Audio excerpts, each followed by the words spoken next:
Já aconteceu de você ficar parado ou parada na indecisão? A gente tá vivendo uma era que é muito fácil ter acesso a várias informações. É muito fácil buscar o conhecimento que a gente quiser e tá na palma da nossa mão. Só que muitas vezes, ao invés de nos ajudar por ter mais informação, nos atrapalha. Tem que postar Reels todo dia. E aí você vai lá e começa a acompanhar outra pessoa que você admira muito também e ela fala, não posta Reels, tem que ser carrossel todo dia. E aí você segue outra, essa pessoa fala, tem que fazer lançamento, a estratégia que funciona é essa. O outro fala, lançamento não funciona, funciona é perpétuo. E aí você começa a se confundir com várias dessas possibilidades, nenhuma se torna realidade na tua vida e aí tu fica perdido na indecisão. E hoje eu vou virar uma chave na tua cabeça que me fez faturar 10 mil reais em um evento que tinha de 15 a 20 pessoas. E tudo tem a ver com indecisão e decisão. Então já deixa o like, se inscreve no canal, que agora eu vou começar a compartilhar. A indecisão é como se ela fosse o experimento da dupla fenda na física quântica, que é um experimento que comprova que nós criamos nossa própria realidade. Só que enquanto eu estou na indecisão, existem infinitas possibilidades. Imagina que todas as possibilidades que tu sonha, elas estão pairando aí na tua cabeça. Só que você não tá vivendo nenhuma delas porque você tá indeciso. Qual é a melhor? Qual eu escolho? Será que é esse caminho? Será que é esse? E aí você começa a ficar indeciso. É muita possibilidade, é muita coisa, é muito caminho. Pra qual eu sigo? Ou seja, no final das contas, sem uma decisão, tu fica no campo do possível. É possível, mas nada vira concreto, nada vira realidade, nada vira resultado. O nada famoso experimento da fenda dupla. Para entender esse exemplo, nós precisamos ver como partículas ou bolinhas de matéria agem. Se por acaso lançarmos um pequeno objeto pela fenda, que pode ser uma bolinha de gude, podemos ver um modelo na parede de trás, pois as bolinhas passaram pela fenda e bateram lá. Agora, se colocarmos uma segunda fenda, nós esperamos ver uma segunda tira duplicada à direita. Agora, vamos ver as ondas. As ondas batiam na fenda e irradiavam, batendo na parede de trás, com maior intensidade diretamente na linha da tira. A linha iluminada, na parede de trás, mostra essa intensidade. É parecida com a linha que as bolinhas de gude fizeram. Mas, quando adicionamos a segunda fenda, acontece uma coisa diferente. Se o topo de uma onda encontra a parte de baixo de outra onda, elas se anulam. Agora existe um modelo de interferência na parede de trás. Os lugares onde dois topos se encontram são os de mais intensidade, as linhas de luz, e onde elas se anulam, não tem nada. Então, quando jogamos coisas, quer dizer matéria, através de duas fendas, temos isso. Duas linhas.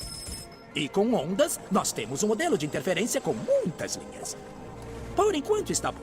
Agora, vamos ficar quânticos. Um elétron é um pedaço bem pequenininho de matéria, como uma bolinha de gude. Vamos jogar uma corrente por uma fenda. Se comporta igual a bolinha de gude, uma linha só. Então, se lançarmos essas coisas pequenininhas pelas duas fendas, devemos ter, como com as bolinhas, duas linhas. O quê? Um modelo de interferência. Nós lançamos elétrons, pedaços bem pequenininhos de matéria, mas temos um modelo igual ao das ondas, não como das bolinhas. Como? Como pedaços de matéria podem criar um modelo de interferência como o das ondas? Isso não faz sentido. Mas os físicos são espertos. Eles pensaram, talvez essas bolinhas estejam pulando umas nas outras e criando este modelo. Então, eles resolveram lançar os elétrons um de cada vez. Assim, não teria jeito de interferir um no outro. Mas depois de uma hora, o mesmo modelo de interferência estava aparecendo. Não existe outra explicação. O elétron sozinho sai como uma partícula, se torna uma onda de potenciais, passa pelas duas fendas e interfere consigo mesma para bater na parede como uma partícula. Mas, matematicamente, é mais estranho ainda. Passa pelas duas fendas e por nenhuma. E passa por uma só e passa só pela outra. Todas essas possibilidades estão em superposição uma com a outra. Mas os físicos ficaram incomodados com isso. Então, decidiram espiar e ver por qual fenda o elétron realmente passa. Eles colocaram um equipamento medidor em uma fenda para saber por qual delas o elétron passou e seguiu voando. Mas o mundo quântico é muito mais misterioso do que eles podiam imaginar. Quando eles observaram, o elétron voltou a se comportar como uma bolinha de gude. Ele produziu um modelo de duas linhas, não um modelo de interferência com várias linhas. Só o ato de medir ou observar por qual fenda o elétron passaria fez com que ele passasse por uma fenda, não pelas duas. O elétron decidiu agir diferente, já que ele sabia que estava sendo observado. E foi assim que os físicos entraram nessa terra estranha e misteriosa dos eventos quânticos. O que é a matéria? Bolas de gude ou ondas? E ondas de quê? E o que o observador tem a ver com tudo isso?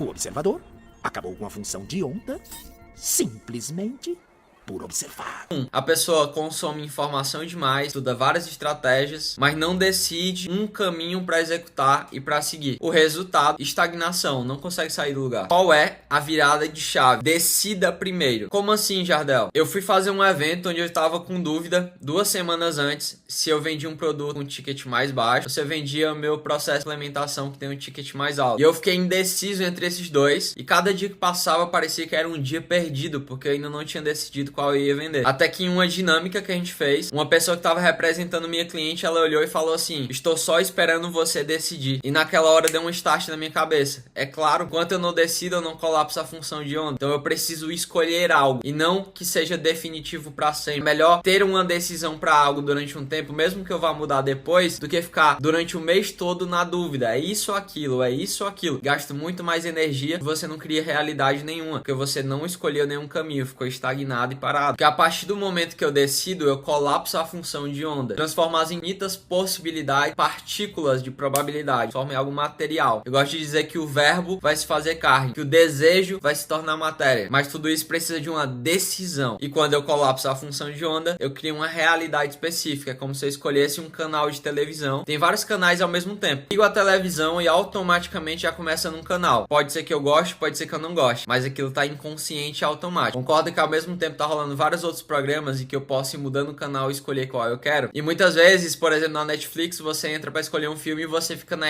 indecisão. Quanto tempo você perde na indecisão procurando um filme ou uma série para assistir? Muitas vezes você perde quase a metade do tempo e da energia só escolhendo o que você vai assistir. No final acaba desistindo, não assistindo nada, ou escolhe qualquer um e acaba não gostando ou gostando, enfim. Mas olha o quanto tempo a gente perde na indecisão. Quando eu não decido, eu fico num campo bem bonito, que é as infinitas possibilidades. Eu tenho vários filmes pra escolher, que legal. Mas na realidade, eu não escolho nenhum. E eu não tô falando sobre filme, eu tô falando sobre a vida. Qual estratégia escolhe nessa Netflix com várias informações? Qual a vida que você quer assistir? Qual a vida que você quer desfrutar? Ela precisa ser escolhida. E às vezes é bem melhor você entrar e já decidir algo e ver se é bom ou não e experienciar e se permitir errar. Perde tempo na Netflix. Imagina, trazendo o mesmo exemplo pra nossa vida, onde tem vários filmes e infinitas possibilidades que a gente poderia estar vivendo. Filme seria a nossa vida. A gente tá na indecisão, olhando pra todas as possibilidades, mudando várias vezes de canal, com medo de ir, errar e essa dá certo, essa dá. É melhor que você escolha uma, decida e faça. E veja se onda ou não. Você ainda vai prosperar mais rápido de quem tá indeciso, escolhe um, aí depois pula pra outro e não executa e não faz acontecer. Então, decida primeiro. Essa é a chave. Quando você decide primeiro, você aprende muito mais rápido do que quem fica só estudando. E aqui tá algo muito poderoso. Decidir também fortalece a mente. Você começa a aprender a viver com o desconforto de não ter todas as respostas e mesmo assim ter decidido algo. E mesmo assim seguir em frente. Quando chega um momento de crise, onde várias pessoas vão travar, você já treinou a tua mente a decidir e agir. E isso é governar a tua realidade a partir de agora. Tem uma frase que eu gosto muito que é: a ação e a vontade ganham da estratégia do primeiro momento. Planejando, fantasiando, estruturando e nunca bota em ação, porque não há decisão e nem agiu pra colocar isso pro mundo pra ver se de fato funciona. E qual é o aprendizado? É claro, quando você decidir, pode ser que você erre, mas você não erra. Você vai garantir novas experiências. E a gente precisa perder o medo de errar, né? Porque nosso medo não é de falar em público, mas é de errar em público. A gente tem medo de ser julgado, só que todo mundo erra. E a gente precisa aprender a governar sobre esse erro e entender que cada erro é uma experiência. E talvez você seja aquela pessoa cheia de ideias incríveis para aplicar no digital, de conteúdo, é uma pessoa criativa, uma pessoa que sabe o que tá fazendo. Só que enquanto você não decidir uma dessas ideias e colocar em prática, nada vai acontecer. Então guarda isso. Decida primeiro, porque a decisão colapsa a função de onda, faz o verbo se tornar carne. E é assim que você cria uma nova realidade para você. E se você trabalha com digital, eu tenho um convite para você. Hoje eu tenho um desafio chamado 10k a 50k em 30 dias. E aqui embaixo eu deixei uma aula gratuita, onde eu te revelo a chave mestra para romper esse faturamento em 30 dias. E essa chave tem totalmente conexão com mentalidade. A aula é gratuita. Assiste lá, vira essa chave. Se fizer sentido para você, vai ser muito bom te ter no desafio também. Clica no link aqui embaixo, assiste a aula e até a próxima. Valeu!